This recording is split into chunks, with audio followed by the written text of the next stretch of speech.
Kosið á kjördag. Það er einfalt að kjósa. Fyrst þarft að vita hvar þú átt að kjósa. Þú finnur þær upplýsingar á kosning.is. Þegar þú kemur á kjörstað finnur þú þína kjördeild.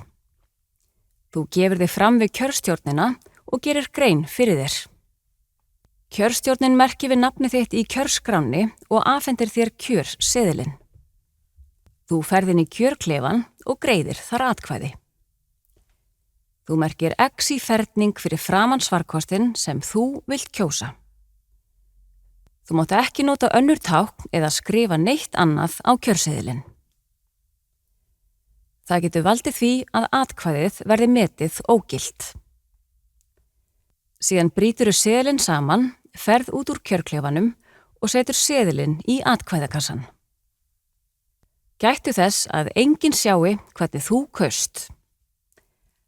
Allar nánari upplýsingar á kosning.is.